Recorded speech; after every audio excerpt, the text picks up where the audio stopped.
1434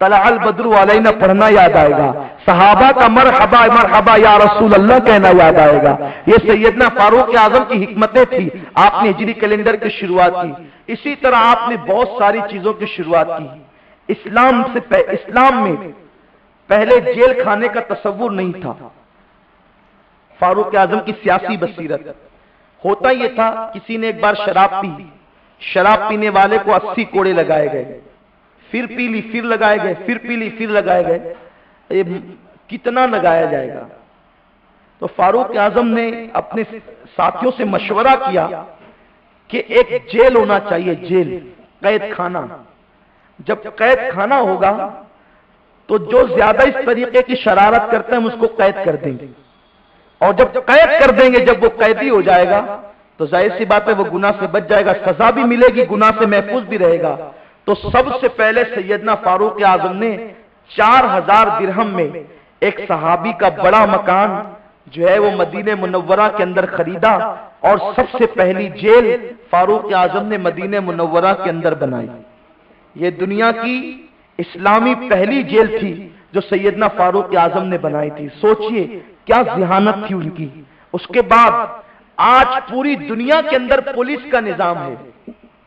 یہ تاریخ ہے مسلمانوں ہماری، صرف کھانا پینا اور سونا اسی کو زندگی کا مقصد بنانے والوں، ہمارے اسلاف نے دنیا کے سامنے زندگی گزارنے کا سلیقہ پیش کیا ہے۔ امریکہ ہو، برطانیہ ہو، ہندوستان ہو، بنگلہ دیش ہو، دنیا کا کوئی ملک ہو، پولیس کے بغیر نہیں چلتا۔ جہاں کی پولیس جتنی ایماندار ہوگی وہ ملک اتنی ترقی پر ہوگا، جہاں کی پولیس جتنی چاق و چوبند ہوگی وہ ملک اتنی ترقی کرے گا۔ زمانے میں اسلام سے پہلے پولیس کا کوئی تصور نہیں تھا، پولیس نہیں تھی۔ پولیس اور فوج میں فرق ہوتا ہے، فوج جو ہوتی ہے وہ جنگ لڑنے کے لیے ہوتی ہے۔ ابھی فوج پر بھی ہم گفتگو کریں گے کہ فاروق اعظم نے کیا نظام دیا، لیکن آپ کو اس بات سن کر حیرت ہوگی، پوری دنیا میں پولیس کا نظام نہیں تھا۔ یعنی ملک کے اندر جرائم کو روکنے کے لیے ایک دستہ ہونا چاہیے، ایک گروہ ہونا چاہیے جو قوم پہ کنٹرول کرے، قانون پر عمل کروائے۔ سیدنا فاروق اعظم نے سب سے پہلے پولیس کو ترتیب دیا، اور ان سارے پولیس کا افسر اور ان کا سربراہ حضرت ابو ہریرہ کو بنایا۔ ابو ہریرہ تم ساری پولیس کے سردار ہوں گے، دنیا میں سب سے پہلا پولیس کا افسر اگر کسی کو ہونے کا شرف حاصل ہے تو سیدنا ابو ہریرہ کو حاصل ہے۔ ابو ہریرہ یہ سب سے پہلے پولیس آفیسر ہے، لیکن وہ کیسے آفیسر ہے؟ پولیس کے ذریعے سے خاتمہ ہوتا ہے گناہ کا، لیکن اگر دنیا کے اندر روکنے والے خود گناہ کریں تو جرم نہیں رک سکتا۔ میرے ایک ساتھی ہے، ایک ہمارے گجرات کے ہمارے ساتھی، ان کو بیڑی پینے کا بہت شوق ہے، اور ٹرین میں بیڑی پینے پہ فائن لگتی ہے۔ وہ ٹرین میں بیٹھ کے بیڑی پی رہے تھے، پولیس والا آیا اور آنے کے بعد کہنے لگا مولوی صاحب 100 روپیہ فائن بھرو۔ کہا بھلے بیڑی پی رہے ہو ریلوے اسٹیشن پر ٹرین میں، اس کی اجازت نہیں، 100 روپے بھرنا پڑے گا۔ جیسے ان کی نظر اٹھی قاری صاحب کی، دیکھا کہ ایک سامنے پولیس والا یہ بیڑی جلا کے پی رہا تھا۔ قاری صاحب نے کہا کہ ایک فائن نہیں، دو بنا، دو پوتی بنا۔ بولے دو کیوں؟ بولے بول رہا ہوں نا، دو بنا، 100 روپے کی دو بنا۔ تو کہا دو کیوں؟ ایک ہی، 100 روپے کی ایک بنتی ہے، دو کیوں؟ تو کہا کہ ایک میری بناؤ، سامنے پولیس والا پی رہا ہے، اس کی بھی بنا، میں پیسہ دوں گا لیکن بنا تو پوتی بنا۔ وہ ہنسا اور چلا گیا۔ کیوں چلا گیا؟ کیونکہ اس کا ساتھی اس جرم کے اندر گرفتار تھا۔ فاروق اعظم نے وہ پولیس دستہ تیار کیا تھا، پہلے وہ خود عامل تھے، اس کے بعد لوگوں کو عمل کرواتے تھے۔ جس ملک کی پولیس اتنی چاق و چوبند ہوگی وہ ملک ترقی کرے گا۔ تو آج امریکہ اگر پولیس فورس رکھ رہا ہے، فاروق اعظم کو فالو کر رہا ہے۔ ہندوستان اگر پولیس فورس رکھ رہا ہے، عمر ابن خطاب کو فالو کر رہا ہے۔ مسلمانوں تمہارے اسلاف کیا تھے، تم کیا ہو؟ تھے وہ اسلاف تمہارے ہی، مگر تم کیا ہو؟ ہاتھ پر ہاتھ دھرے منفریدے، ہاتھ پر ہاتھ دھرے منتظر فردا ہو۔ آپ کو اپنے اسلاف کی تاریخ یاد نہیں؟ اسلاف نے دنیا کو زندگی گزارنے کا سلیقہ دیا، اور یہی نہیں، سب سے پہلے فوج کو تنخواہ کا نظام دینے والا کوئی اور نہیں، وہ سیدنا فاروق اعظم کی ذات ہے۔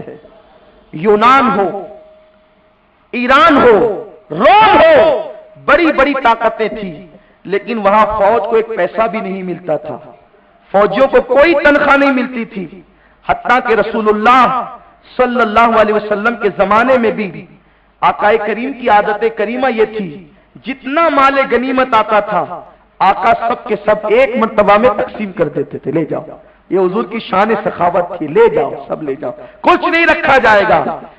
پھر فاروق صدیق اکبر کا دور آیا، صدیق نے بھی یہی کیا، جتنا آیا سب لے جاؤ۔ سیدنا فاروق اعظم نے کہا نہیں، ایسا نہیں ہوگا، فوج کی پیمنٹ مقرر کی جائے گی، ان کو تنخواہ دی جائے گی۔ تنخواہ دینے سے فائدہ یہ ہوگا جب مہینے مہینے آدمی کو پیمنٹ ملے گا تو اخراجات بھی اندازے سے ہوں گے۔ بھئی ایک مرتبہ میں بہت کچھ مل گیا، جیسے مثال کے طور پہ غنیمت آئی، 50,000 مل گئے، اب کب ملے گا پیسہ اس کی کوئی گارنٹی نہیں۔ اب 50,000 کچھ لوگ ایک دن میں خرچ کر دیں، کچھ لوگ 10 دن میں کر دیں، اور پیسہ 50 دن کے بعد ملے تو اتنے دن تک کیا کریں گے؟ توکل اپنی جگہ ہے، اس سے انکار نہیں، اللہ پہ بھروسہ اپنی جگہ ہے، انکار نہیں ہے، لیکن دنیا عالم اسباب ہے۔ تو سیدنا فاروق اعظم نے یہ قانون بنایا، ایسا نہیں ہوگا، ایک ساتھ تقسیم نہیں ہوگا، بلکہ ایک کام کرو، فوجوں کی تنخواہ مقرر کرو، مہینہ مہینہ دیں گے اور حسب حیثیت دیں گے۔ تو اس کے لیے فاروق اعظم رضی اللہ تعالی نے کہا، یہ واقعہ اس وقت تو پیش آیا، حضرت ابو ہریرہ کو حضرت عمر ابن خطاب نے بحرین کا افسر بنایا تھا۔ بحرین ابھی بھی بحرین ہی کے نام سے، بحرین کی حکومت حضرت ابو ہریرہ کے ہاتھ میں دی تھی۔ حضرت ابو ہریرہ بحرین سے 5 لاکھ درہم لائے تھے۔ اب اس زمانے میں 5 لاکھ درہم بہت بڑی بات تھی۔ ابو ہریرہ آئے اور عرض کیا، امیر المومنین میں 5 لاکھ درہم لایا ہوں، 5 لاکھ درہم۔ اب 5 لاکھ درہم لایا ہوں؟ ابو ہریرہ نے جب کہا میں 5 لاکھ درہم لایا ہوں، حضرت عمر نے کہا 5 لاکھ درہم لائے ہو، تمہیں گنتی آتی ہے؟ 5 لاکھ درہم کسے کہتے ہیں؟ ارے 5 لاکھ درہم کتنے ہوتے ہیں؟ ابو ہریرہ تجھے گنتی بھی آتی ہے؟ ابو ہریرہ نے کہا 1 لاکھ 1 لاکھ 1 لاکھ 1 لاکھ 1 لاکھ 5 لاکھ 5 لاکھ درہم لائے ہو؟ ہاں 5 لاکھ لایا ہوں۔ جب فاروق اعظم کے سامنے پیش کیا گیا، آپ حیرت میں تھے، آپ نے فرمایا اتنا مال آ رہا ہے تو اب ایک کام کیا جائے کہ تنخواہ مقرر کی جائے، مہینہ مہینہ دی جائے۔ آج برطانیہ اور امریکہ میں یہ قانون ہے کہ نوکری کرنے والوں کو تو پیمنٹ ملے گی۔ توجہ فرمائیں، برطانیہ اور امریکہ فاروق اعظم کو فالو کر رہے ہیں اور آپ کو پتا نہیں کہ عمر کیا ہے۔ آپ شیعوں کی سازش کا شکار ہے کہ آپ تو حضرت عمر کو بھول چکے ہیں، آپ کو بس اتنا ہی پتا ہے کہ حضرت عمر دوسرے خلیفے ہیں، باقی آپ کو کچھ اور پتا نہیں ہے۔ فاروق اعظم کو غیروں نے پڑھا ہے، آج ان کو فالو کر رہے ہیں۔ امریکہ اور برطانیہ اور دوسرے بڑے ممالک کی یہ پالیسی ہے کہ نوکری کرنے والوں کو نوکری کی تنخواہ الگ سے ملے گی، لیکن اگر وہ ہمارے شہر کا ملک کا رہواسی ہے، ہمارا جو ہے وہ ملک میں رہنے والا ہے، تو اس کو حکومت پیمنٹ دیتی ہے بغیر کسی کام کے، مرد کو الگ، عورت کو الگ، بچوں کو الگ، حسب حیثیت پیمنٹ دیتی ہے۔ جو وہاں کا رہواسی ہوگا، جو وہاں کا رہنے والا ہوگا، اس ملک کی شہریت جس کو ملے گی اس کو حکومت پیمنٹ دے گی، پھر وہ جو کمائے گا وہ الگ۔ یہ کس نے شروع کیا؟ یہ سیدنا فاروق اعظم نے شروع کی کہ ہر ایک کو پیمنٹ ملنی چاہیے، کام کرنے والوں کو تو الگ ملے گی، صرف وہ شہر میں رہتا ہے اس بنیاد پر بھی اس کو تنخواہ ملنی چاہیے تاکہ وہ اپنا گزر بسر کر سکے، بیمار ہو تو کسی کے آگے ہاتھ نہ پھیلائے۔ اب اس کے لیے ایک ضرورت تھی، تنخواہ مقرر کرنے سے پہلے چونکہ بچے کی تنخواہ مقرر کرنی تھی، تو آج دنیا کے اندر ووٹنگ لسٹ تیار ہوتی ہے جس کو ہم اپنی زبان میں مردم شماری کہتے ہیں۔ یہ مردم شماری بھی فاروق اعظم نے شروع کی ہے۔ اس سے پہلے کوئی تصور نہیں تھا مردم شماری کا. مردم شماری جانتے ہیں نا، وہ لوگ آتے ہیں محلے کے اندر، کتنے بچے تمہارے گھر میں، مرد کتنے، عورتیں کتنی ہیں. اس کو شروع کرنے والا سیدنا فاروق اعظم کی ذات ہے. فاروق اعظم نے شروع کیا مردم شماری، اس لیے کہ پیمنٹ مقرر کرنے سے پہلے یہ کام ضروری تھا اور آپ نے شروع کیا. آج پوری دنیا اس پہ عمل کر رہی ہے، امریکہ بھی، برطانیہ بھی، ہندوستان بھی، بنگلہ دیش بھی، پاکستان بھی، سب اس پر عمل کر رہے ہیں. یہ فاروق اعظم کا صدقہ ہے. تو یہ گنوائے گئے. جب لسٹ تیار ہوئی، سب سے پہلے لسٹ مدینہ منورہ کی تیار ہوئی. فاروق اعظم نے کہا لسٹ بناؤ. لسٹ بنانے کا کام جو ہے حضرت عقیل ابن ابی طالب کو دیا گیا. وہ علم الانصاب کے بڑے ماہر تھے، یہ حضرت علی کے بھائی تھے، ان کو دیا گیا. اور ایک ان کے ساتھ ایک اور صحابی کو شامل کیا گیا. ان لوگوں نے تیار کرنی شروع کی. تو کیسے تیار کی؟ پہلے آقا کریم، ان کے قرابت دار، پھر صدیق اکبر ان کے قرابت دار، پھر فاروق اعظم ان کے قرابت دار، پھر اس کے بعد اس طریقے سے نیچے نیچے. جب فاروق اعظم کے پاس لسٹ آئی، کہا یہ لسٹ غلط ہے، اس کو ختم کرو.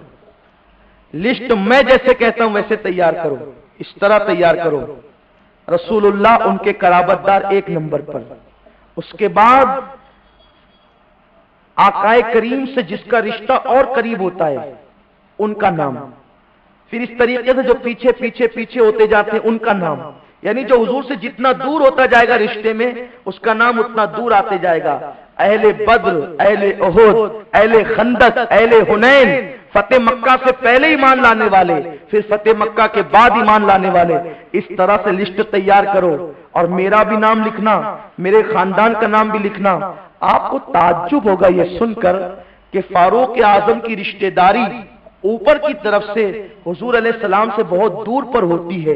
یعنی بہت آگے جا کر حضور کا رشتہ، حضور سے فاروق اعظم کا رشتہ جا کے ملتا ہے. تو فاروق اعظم نے یہ نہیں سوچا کہ میرا نام بہت دور پر آئے گا. حالانکہ صحابہ نے تو تیسرے نمبر پر لا کر کے کھڑا کیا تھا، لیکن کہا نہیں، حضور سے میرا رشتہ جتنی دور پر ہے میرا نام بھی اتنی دور پر لکھو. مجھے یہ پسند نہیں ہے نام میرا کتنی قریب ہو یا دور ہو، مجھے تو یہ پسند ہے تاکہ اللہ رب العزت کے بندوں کے درمیان میں عدل اور انصاف کروں.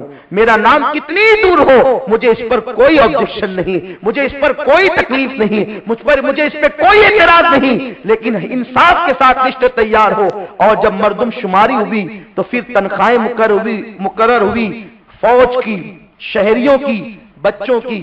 جو بدر کی جنگ میں شریک ہوئے تھے سب سے زیادہ پیمنٹ ان کی تھی، سب سے زیادہ تنخواہ ان لوگوں کی تھی جو بدر کی جنگ میں شریک ہوئے تھے.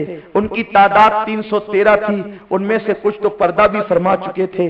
اہل بدر کی پگار 5000 روپے منتھلی طے کی گئی، مہینے کی 5000، اس زمانے کے 5000. توجہ فرمائے کتنا مال آ گیا تھا مسلمانوں کے پاس. لیکن فاروق اعظم نے اپنے لیے نہیں رکھا، بیت المال قائم کیا. بیت المال قائم کرنے والا سب سے پہلے فاروق اعظم ہے. اور اس کے بعد پیمنٹ شروع کی. اہل بدر کی 5000، اہل احد کی 4000.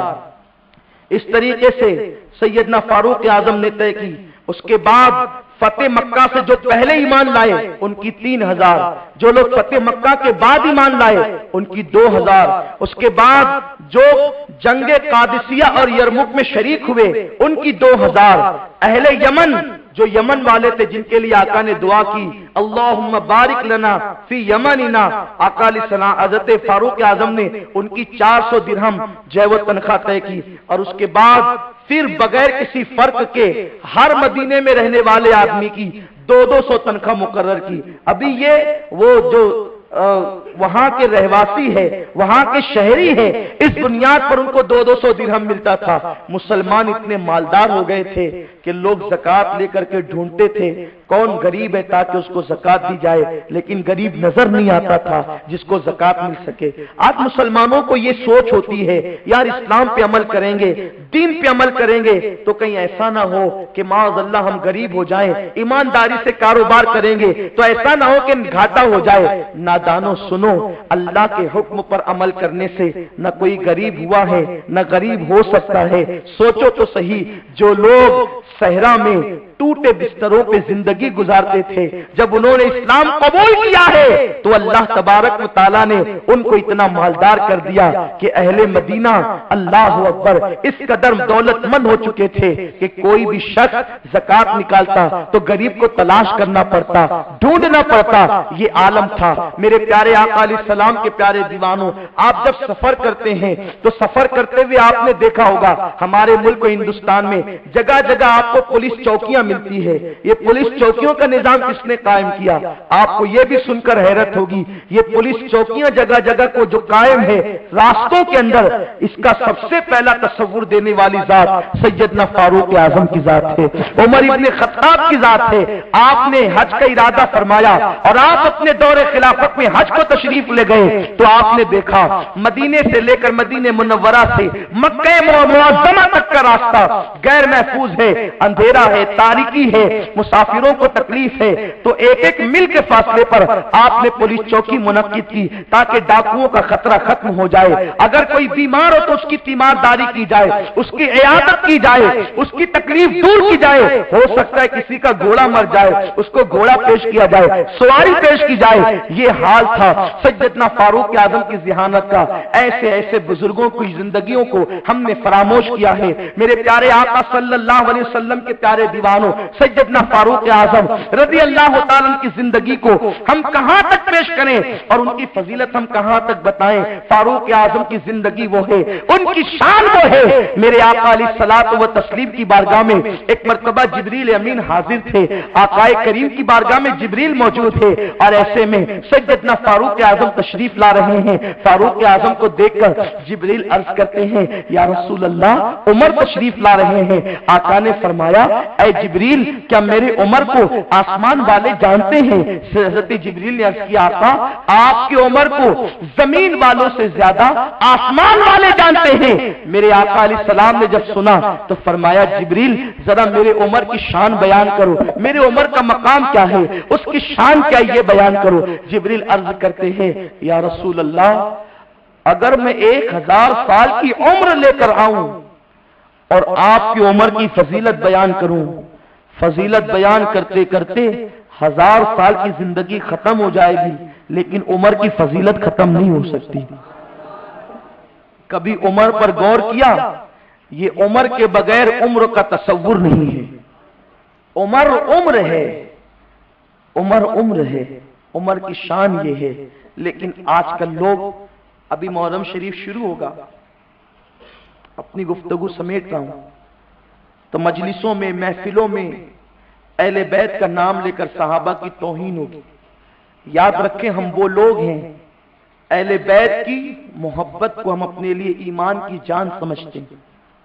اس کا خاتمہ ایمان پر نہیں ہو سکتا جو اہل بیت کا دشمن ہے, بلکہ اہل بیت کا جو دشمن ہے نا وہ مومن ہو ہی نہیں سکتا. بلکہ مومن تو دور کی بات ہے. میرے آقا نے فرمایا جو میری اولاد کا, جو میری آل کا, جو میری اہل بیت سے بغض رکھے وہ اپنے باپ کی اولاد نہیں, یا وہ منافق ہے یا وہ حائزہ کا بیٹا ہے. نسب بھی صحیح نہیں ہوتا ان کا جو اہل بیت سے بغض رکھتے ہیں. صحابہ نے اہل بیت سے محبت کی ہے. اہل بیت سے محبت کرو لیکن رافضیوں سے, شیعوں سے ہوشیار رہو, اس لیے کہ اس وقت پوری دنیا کے اندر شیعہ مسلک تیزی کے ساتھ پھیل رہا ہے. اور پھیلنے کی وجہ یہ ہے کہ دنیا کے 3 ملکوں پر شیعوں کا قبضہ ہو چکا ہے اور ڈر لگتا ہے کہ بہت جلدی ایسا بھی ہو سکتا ہے کہ سعودی پر بھی شیعوں کا قبضہ ہو جائے. یعنی ایسے حالات بتا رہے ہیں, قرائن یہ بتا رہے ہیں. تو شیعوں کے پاس اس وقت تو دولت بھرپور آ گئی ہے, روافض کے پاس دولت بھرپور آ گئی ہے. تو دو چیزیں شیعوں کے پاس ہے, ایک دولت اور ایک حسن, کیونکہ ان کے یہاں متع جائز ہے. متع کا مطلب یہ ہوتا ہے کہ آپ 1 گھنٹے کے لیے کسی لڑکی سے نکاح کر لیں, پھر جو کرنا وہ کر کے اس کو طلاق دے کر کے چلے جائیں. تو آج تو لڑکے یہ دیکھ ہی رہے ہیں, لوگ زنا کر رہے ہیں اور شیعوں نے متع کے دروازے کھول دیے ہیں. تو اہل بیت کی محبت کا نعرہ لگا کر شیعت نے جو ہے وہ دولت کے دروازے اور خوبصورت لڑکیوں کے دروازے کھول دیے ہیں.